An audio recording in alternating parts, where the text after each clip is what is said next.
This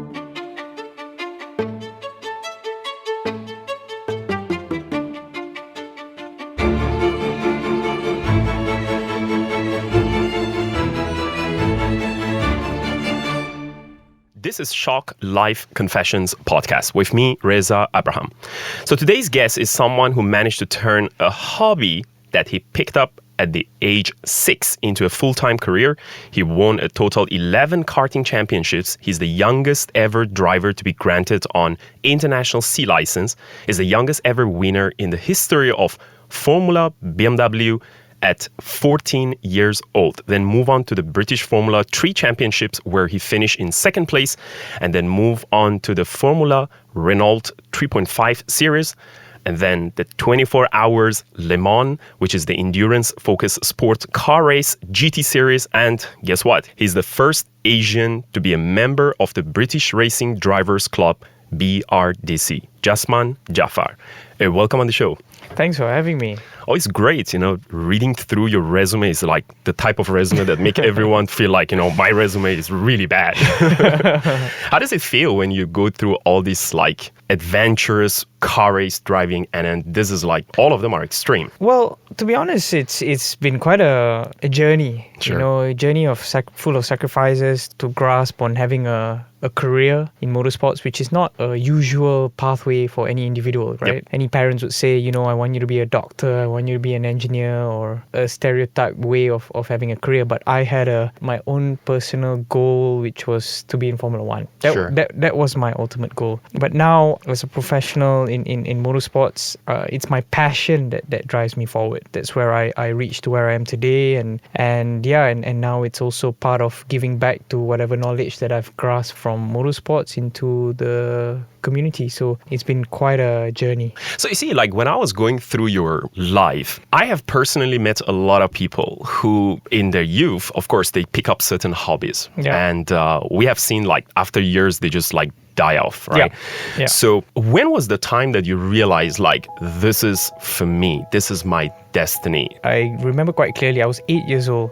Wow. When I started as a hobby, it began to just be a weekend activity. Probably mom and dad got annoyed of me staying at home and just trying to keep me busy, right? But yeah, it started as a hobby, and I've always had a passion for cars. I had little toy cars at home that I, Hot Wheels and Tamiya, etc. Yep. But then I started doing Friday, Saturday, Sunday. Then I started doing Thursday, Friday, Saturday, Sunday after school. And then I started doing Wednesday, Thursday, Friday, Saturday. So I got addicted to the adrenaline of driving go-karts. I did the first few years in club races, national championships, and then it was tough because my peers were a lot older than I was. This is like what age? I was 7 at that time when I first did my first few races. They were like 10, 11. They were bigger, stronger. Is it like fitting in the car would be the same? A bit different. The category is the same. Okay. It's a category called cadet class. So that was between 8 to 12 years old. So Okay. I was 7 at the time. It was tough because my build was a lot smaller than them. But then when I was 8, I started winning and beating them. And then I realized, wow, like this is something, such reward towards the hard work you put in, right? So then we started doing Asian Championship, then we did European Championships, and we just went up the ladder then. And then that's when I told my parents, look, I want to be a Formula 1 driver, right? So my mom wasn't too keen in the beginning. Because of school and, Sure. And the risk of doing it. Correct, and so on. exactly. And every time I come back, there's bruises. And Really? yeah, Why is that? Because when you do wheel banging and, that kind of stuff. right. But in the end, it transpired into my siblings supporting me, and my dad was really passionate at the same level. So we've gone this far. So Okay. I've So never you looked back. start winning like about 7 years, 8 years, right? Correct. So what was the distinction between you and the other drivers? Like, was it the technique? At that time, I spent a lot of time at the racetrack.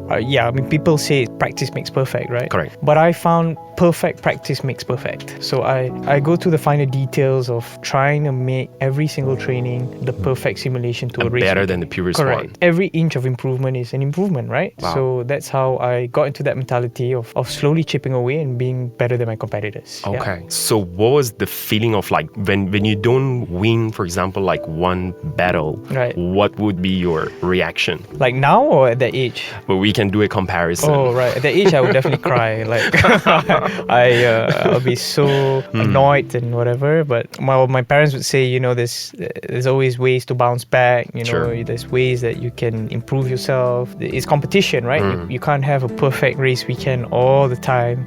But now, dealing with emotions and you know. Do you still cry? No, No. definitely not. I deal with pressure and high level much better than I was younger. So So how did you build that up? it's experience. Okay. Yeah, it's experience. There's a lot of training that we did mentally and physically. So there's challenges that we did out of the racetrack to help us improve in the sense of approaching the racetrack in a more contempt and structured way. So I got into a routine. I have my rituals, you know, like I listen to a lot of hip hop, like R&B, because of the bass that keeps me pumped, and that, you know, gives me good confidence in going to the races. Okay. Yeah. But which part of the sport did you like the most? Was it like the adrenaline or was it the speed? I like developing the car. Ooh. Yeah, the development of the car is something that I enjoy the most. Okay. You see, like most of the championships I grew up had is single make categories, Correct. which means everyone Yeah, has the same cars. all cars are the same. Correct, but different teams and different approaches and etc. So you have to find little bits to improve it, right?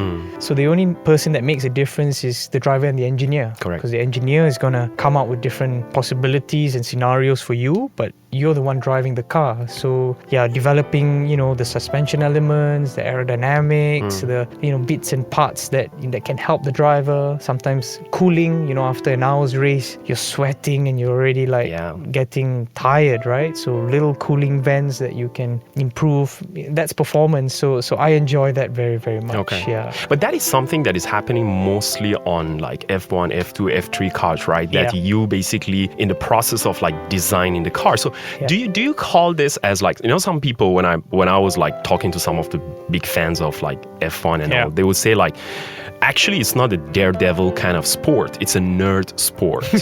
So is it more this side or that side? There are drivers that have different approaches. There are drivers that are just gifted, you know, like natural talent. There are drivers that develop to be good as well. You know, there are drivers that don't even train, but they're the fittest guys on the grid, you know, because of their build. But is it at that level of competitions, like talent really can surpass like practice and all? I believe talent is 20-30%. Like the rest is hard work. Especially in racing. But there's the exceptional talents like, you know, Lewis Hamilton and Max Verstappen, where they can just squeeze a little bit more. But where the talent comes in? Is it like their mental agility? How quick you are to respond or what? Correct. Is that? I mean, it's also upbringing, right? So some of the talents you see at that level, like Lewis, for example, it wasn't an easy start towards his career. You know, dad had to have 3 jobs just to kickstart their career, right? So to reach Formula One was everything for him. Sure. And now that he's in Formula One, he has the hunger that is a lot more than other drivers. So it's the same with Max. You know, Max started karting at 3. So, you know, I started at 6. So he had a 3-year head start, right? Wow. But does it really matter? 100%. Wow. You know, your reflexes get sharper, and the more practice, you get better. So now that you are in the bandwagon of fatherhood, so no, it's not going to slow me down. no, I mean, my question going to be like, you know, would you push your son to go for it? No. No, why? Well, you know, the 3 years old, you can start one. Well, the cost element is one thing. Now motorsport's not very cheap. If he likes it, you know, I don't mind encouraging at you know, enthusiast level, not at a professional level. But I want him to be a professional badminton player. Yeah. Wow, what is that? Is that like a Malaysian thing? No. Someone needs to replace Zija right after this. So I mean, I can see the competition there. Yeah, there's Chong Wei, there's Zija, and there's my son. So. Nice. We make sure we play this record to him. Definitely. But why? Okay, so for those kids like out there, or parents basically, I want my son to become like the next Jazeman Jaafar. What kind of like kids would be attracted to this kind of sport?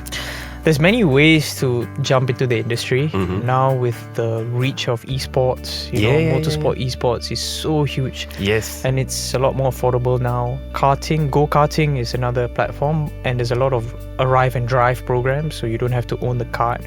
You can come and just, pay to drive basically, right?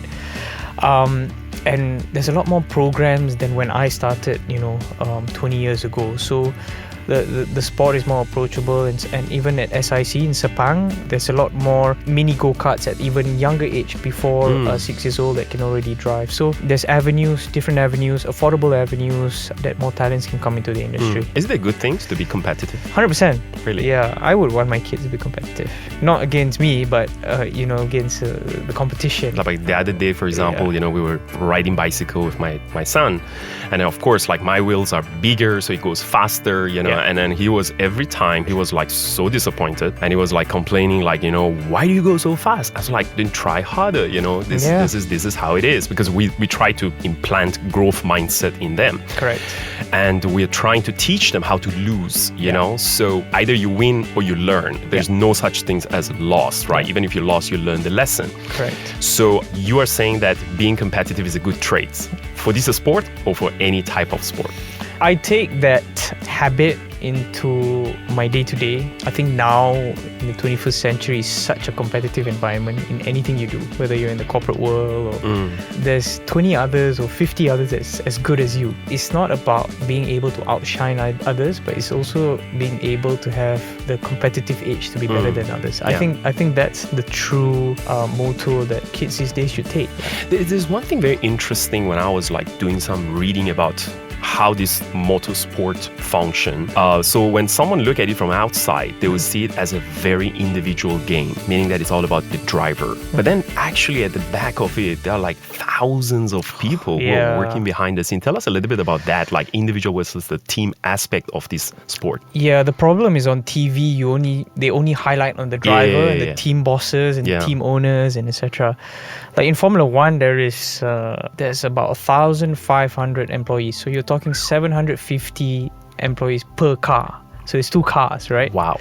That's a lot of people to beat others, right? Even in my category or in GTs or World Endurance Championship, per car there's like 45 individuals. So there's like 20 engineers with mechanics, chief mechanics, data engineers, etc. Those are the core development of people running the actual team. And then there is also the team that is based in the factory, and they are liaising live from the factory into the race weekend. So without those people behind, there's no way this racing team can drive forward. Because every individual has their role to drive the performance forward. That's why they're saying, like, it's not even a car race, it's a space program for the roads. Yeah, exactly. It's like there's a lot of things happening, there's a lot of data is being collected, and thousands of people are putting a lot of brain into it and pushing the technology, and the drivers definitely to go like extra mile to just achieve that. So you move from Formula 3 to GT, Le Mans, and which is crazy, 24 hours endurance. So since you are also going through some fatherhood things, right? So which one is harder, 24 hours Le Mans or 24 hours baby crying? It's different type of endurance. Huh? We need endurance in everything in life now. But anyway, it's different principles. It's like in layman terms, I was doing sprint racing basically. So I was a sprint runner racing in motorsports, but now I'm doing endurance, so I'm a marathon runner now. Yeah. So it's different disciplines, so it's different ways to tackle that challenge. But yeah, I mean, at that time, I went up the ladder F4, F3, F2 and Formula 1. I was developing with Mercedes at the time. And I veered my career in sports cars simply because it's more sustainable long term and there's more opportunities for drivers. That's because like the F1 drivers only can be 20. Correct. At one point. Correct. That's crazy. Yeah, and if you don't make cut and if you're with the wrong team in the wrong year, your career's finished. So in endurance or GTs, like you mentioned, the career is more lasting longer. The manufacturers are more supportive, receptive of your career. And is there any like barrier, like how many drivers they can have at one point? So I know per car per team max is about 3 drivers. Okay. That's for the endurance championship. For the sprint races is 2 drivers. So there's more opportunity opportunities around, and a lot of the technology is also veered into endurance nowadays. So it's a great path that I took, and I'm very happy where I am today. That's great. Yeah. That's great. Yeah, I mean, moving towards like different types of the sport itself, it gives you a lot of like exposure, and I think that's one of the things that when I was listening to some of your past interviews, that gives you a lot of ideas about how can you actually contribute back better, so that it's not only about F1, it also is about there's a lot of others as well. Yeah, right? That's right. I mean, I was very honored and privileged that I was part of the Petronas program for 8 years. That's when I was living in the UK. And then the support from sports ministry and etc. that got us into the international stage. So now bringing back the community, I started an education program to nurture technicians and engineers into motorsports. There's talents that wants to get into motorsports, but they don't know how to, whether it's vocational talents or post-grad talents. So we created a program called Technology Transfer Apprenticeship Program, where we nurture them for 6 months and we provide the bridging for them to enter into motorsports. What's the age that they can enter? 18 to 23. I think it's the peak level that they can get into the world of motorsports. But what's the age that actually driver can be around? I mean, we know some drivers, like they've been pretty old, but still they've been in the field and they're very, very competitive. Like, what's the age for like your industry? Wow, I actually peak fitness is always until 35. Okay. But there's exceptional drivers like Lewis, Alonso. They're like 38 and 40, and they can really. So what will happen at that point that they can't compete? Wow, I think they will still compete, but in another championship if it's not Formula One. I think you can go on till about 45 or 50, but just in another discipline. That's the best thing about motorsports, I think. You can find different disciplines that can give you an opportunity still as a career. But like I said, the competitive age, you got to still be on point, still got to be competitive to be better than others. Sure. I myself and many people who have no idea like what's the ritual before every game, every race, right? So what's going to happen? Like, what's the preparation look like for the driver? Honestly, in a race weekend, it's very scheduled because you have your briefings, your post-race, post-session meetings, you have interviews, you have to meet your sponsors. It's full on from the week of the race. I think we get to the circuit at about 6:30, 7 a.m. and you kind of finish in the evening. But my personal ritual is when there's gaps that you can have some time alone just to focus and not get distracted. That's my personal hideaway. Sometimes people are asking you so many questions.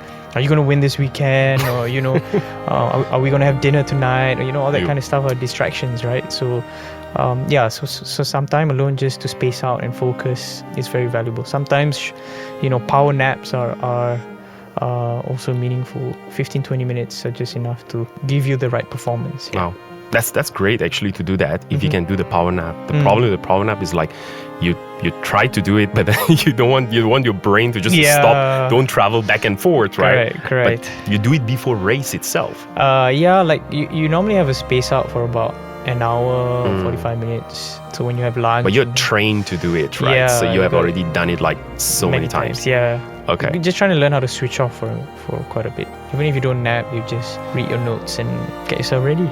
When I'm having like performing on something, like I'm speaking somewhere or something, I definitely I can't eat, I can't nap. You're buzzing, right? Yeah. So I'm like, I need to keep my energy up, right? So that's the thing. So what's the favorite part of the race for you always? If I were to spend time with the team, it's always, sometimes racing is a game of chess. Because strategically, in a race, let's say in an endurance race or a marathon race, right? If you run flat out, in the first 10 kilometers, you're going to be tired, right? Correct. It's the same with the race car. If you're going to go flat out, your fuel's going to finish and your tire's going to finish. So sometimes you spend time with the engineers trying to put your strategy chess game in place, how you manage the tires smartly, how you manage the fuel smartly, and it's short-term pain, long-term gain, right? So you want to cross the finish line smartly.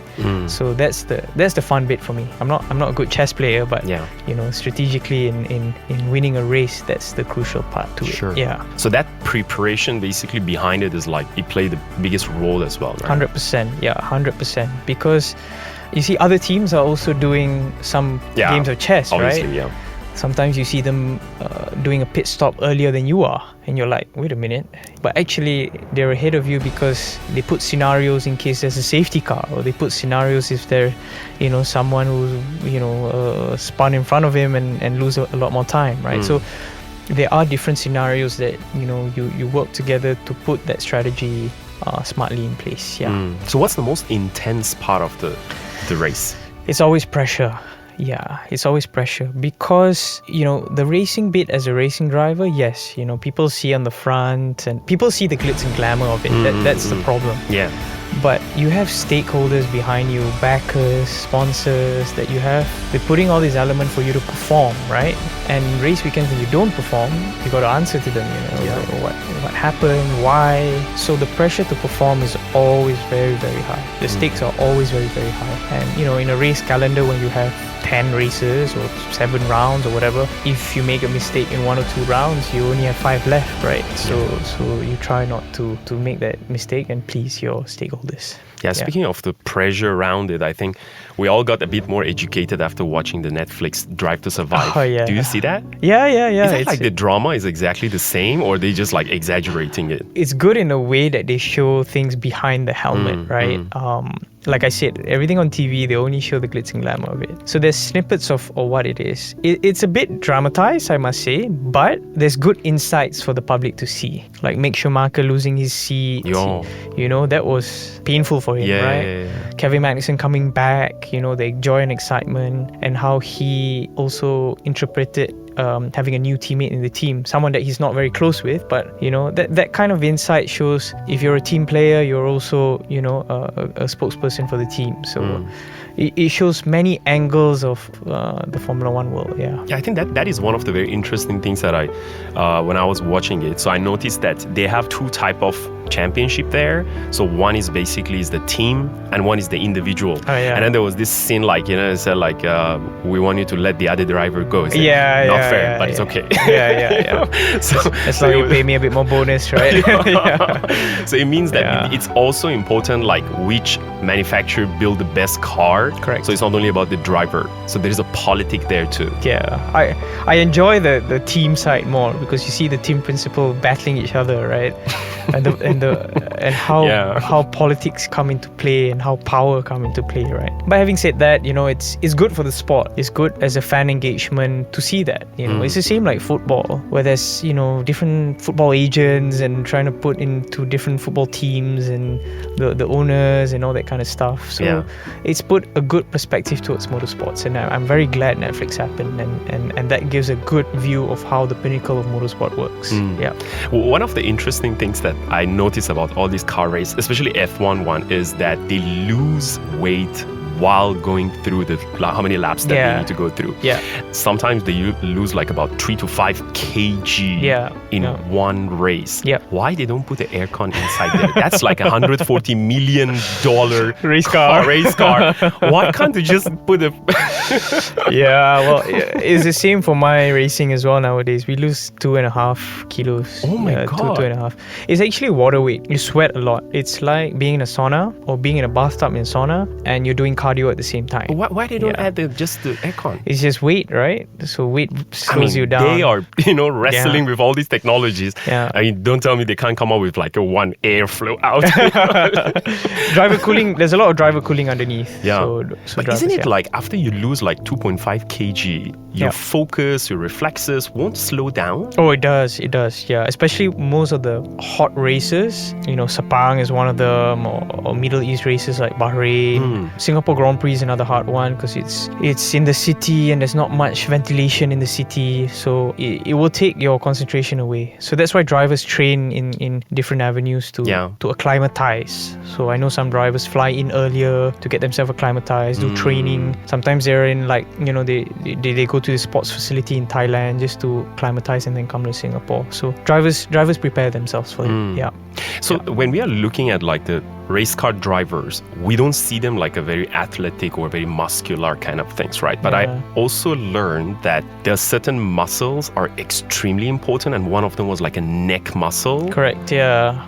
Why is that? Like, why is it so important to have a strong neck muscle? You know, the cars produce a lot of downforce, so it produces a lot of grip. Okay. So you have to have the strength and the capability to maneuver the car, you know. And it's not just about doing 10 laps. You're doing a Grand Prix, right? 56 races. Yeah. So especially my endurance racing now, we're doing like 2-hour stints. So you have to have strong micro muscles. So your inner core strength, your lower back, and your neck. So because it produces a lot of G, your neck is the first to go. Yeah. So if your neck's the first especially to go, the corners, you know. correct, the high-speed corners. So you gotta have that strength to last the stint or the Grand Prix, so that you don't get tired. What's the maximum G that you have ever in one corner you've experienced? It has to be Formula One. I think 4 Gs. Oh my God. Gs, yeah, that's how does it feel like, you know? Wow. Like you go to the corner and then your instincts say that it's not going to make it, but then they will say, trust the car. Yeah. The car can take it. Yeah. And you have to and it happened in seconds, right? So what's the G, the force look like, if you want to describe easy it? math is like you're going into the corner at, I don't know, 180 kilometers an hour, Oh my God. and there's like 60 kilos of force. If I do that with my car, I think I would be in heaven, you know, like waving my hand. We can try after this, you know, but I'm gonna ask for that later. but 180 is like 60 kilos of force. Yeah, it's quite heavy, but you get used to it over time. That's when going up the ladder, like we mentioned earlier about Formula 4, Formula 3, the cars gets bigger and faster. So you get drivers also adapt to the bigger, you know, elements of what a race car can take. So, but Formula 1 is on another level. Like you say, it's a spaceship on the road, right? So it's amazing how technology's evolved to Do you create drive yourself outside? I do, yeah. Okay. I'm a very slow driver on the road. Oh, slow driver. Yeah, I don't drive fast on the road. What's the fastest you ever drive? On the road? On the road. Yeah, I follow the speed limit. So, Have you ever got into accident? On the road? No. No. Yeah. Well, Has anyone ever yell at you and say like, "Hey, learn how to drive"? Well, I've got yelled to learn how to park, but yeah, I've had that a few times. Other than that, no, not really. I'm a conservative driver on the road. Yeah. Is there any track that you always look forward one more time? I want to go. I can't wait to go back there. If I could do Le Mans again, I would. I've only raced in Le Mans once. It's an incredible event. They say it's the biggest sporting event other than the Olympic Games. Yeah, so there's 350,000 spectators in one sitting. The event goes on for about a week because of the build-up of the race weekend. This year is the 100th year anniversary.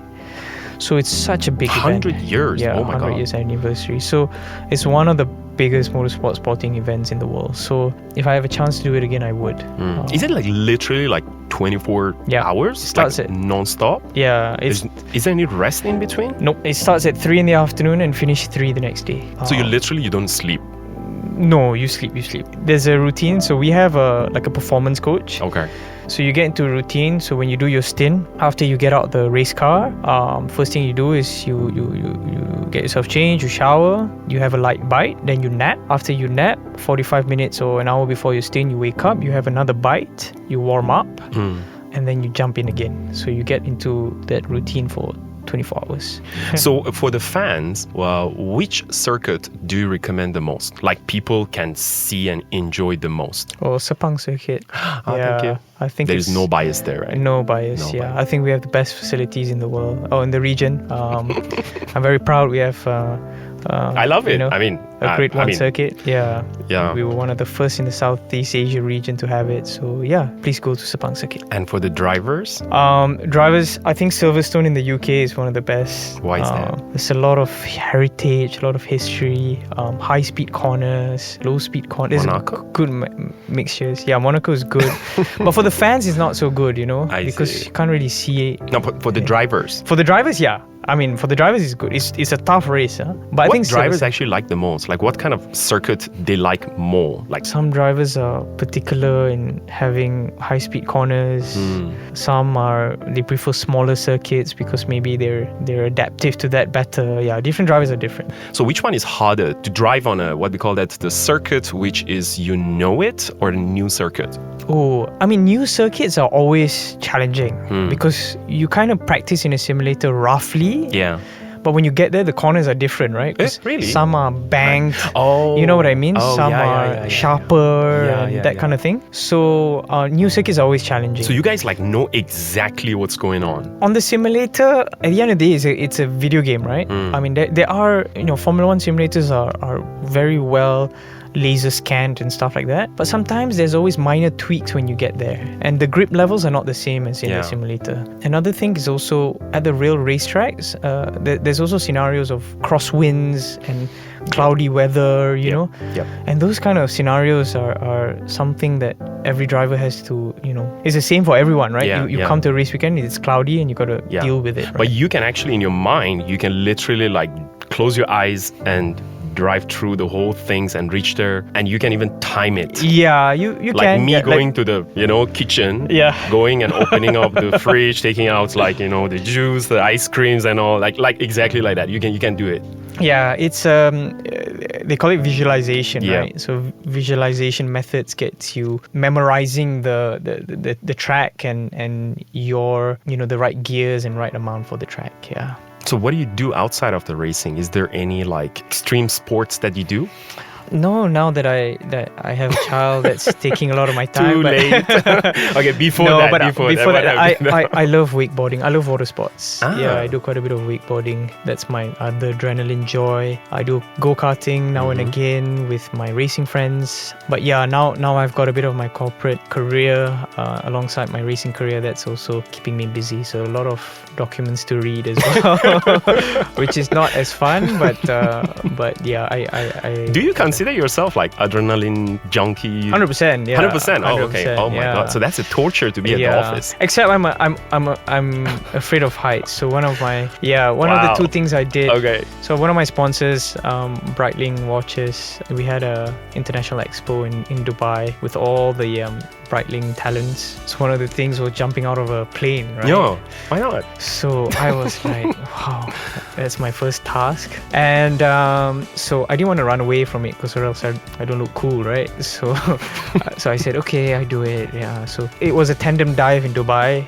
So yeah, I got on the plane. The skydiving. The skydiving, Okay. yeah. So I got on the plane and they strapped me in and they was like, oh, make sure you do your positions in such a way and blah blah blah. And so every 15 minutes he kept on showing his, I don't know what you call it, like the height of Okay. how high Yeah, you're yeah, traveling. So he's like, oh yeah, we're 3,000 feet.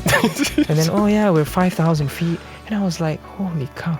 And then now we're 15,000 feet. I said, what do you mean we're 15,000 feet? We're jumping out at 15,000 feet? So he said, yeah, no, we're jumping out at 20,000 feet. Are you? So I was like, oh, okay. So yeah, anyway, the tandem guy opened the door, the plane, and they're like, yeah, you ready to go? Yeah. And so at the count of 3, we're going to jump out. So he said 1, and he jumped out. And I was yeah, like, doesn't want to see the resistance. yeah, so I was, wow. But it was, it was such experience. How far is it from what you do in the race? I mean, at that speed that you guys are going through is almost similar. It's just the only Yeah, but- difference is like one is up, one is down, right? And they say race car is Yeah. almost like airplanes. It is, but you're on the ground, right? Yeah. So You have more control, you have more I guess. control. When you're jumping on a plane, you're like, I mean, it's safe, but anything can happen, right? Yep. I'm happy I did it. So Okay. So now that you are the executive director and on the board of Sepang International Circuit, Yeah. so what's your plan moving forward? I came on board in 2019. We had the plan of trying to introduce new initiatives and new plans to make motorsports more accessible for the people in the country. We want to make motorsports more affordable, as we mentioned earlier. Most importantly, grasping on the community to use the facilities, as making it as a hub for the motorists and the automotive culture. So Yep. I think we've achieved that. But the COVID element was a huge challenge for Yeah. the facility because it's very events based, right? events with huge crowds. So we try to keep it sustainable. The CEO and the management has pushed into making things more, a business plan that is more lucrative for everyone. And we did a success of MotoGP last year, the first international anchor event for Sepang, and we managed to pull off almost 120,000 spectators. So we hope for it to be bigger this year, and we hope that can be a catalyst for more international events to come. So how long are you planning to drive? I think I've got a good 10 years in me. Left. I feel I can still race at the top at another 10 years, hopefully. Is there any pinnacle that is your goal in the next 10 years that you want to achieve that, and then only say, okay, now I'm fine, I can just my goal is actually to win World Endurance Championship if I can. When is that? Soon, if the opportunity arises, hopefully, and if I can win Le Mans, and if I get that bucket list ticked, I'll be so happy, and that's my career being sorted. We will cheer for you. So to finish things off, we have this very quick game called Final Confessions, where I'm going to ask you a series of quick fire random questions, and you must answer them as quickly as possible. I mean, the first thing pops up, just say it. All right? Is that cool? Sure, let's do it. Okay. So what's the fastest you have ever driven? Formula 1, 340 kilometers an hour. And normal car? Normal car, 120. Why don't you believe me? It's 120. Are you serious? Yeah, 120. That's the highest you go? Yeah, I got the baby at the back. Oh, I mean before that. 130. Still. 130, yeah. Boring. So, do you have a secret talent? I don't know. Outside of the racing. I don't, I guess. I don't know. Okay, it's secret to you too, huh? Yeah. So what's something everyone should cut out of their life? Negativity. What's your guilty pleasure? Dessert. Mercedes-Benz or BMW? Mercedes-Benz. Of course. Favorite F1 driver this season? This season, wow. Be careful. George Russell. Okay. And what's your favorite place you ever visited or raced in? Monaco. So have you driven on the road before reaching legal age?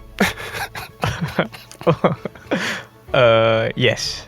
You did. Okay, cool. Yeah, we all done that. Racing Michael Schumacher at his peak or racing Ayrton Senna at his peak?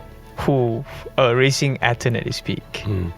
So thank you, Jazeman, for being with us. It was really inspiring to hear your story, the challenges that you have gone through, and I hope our listeners also would be able to pick up some great lessons to know exactly what needs to be done if they want to pursue, or they want their children to pursue that path, right? So it was an honor talking to you. Thank you. Likewise. Thank you. So thank you so much, guys, for tuning in. Catch you on next episode of the Shock Life Confessions. Till then, take care and stay safe.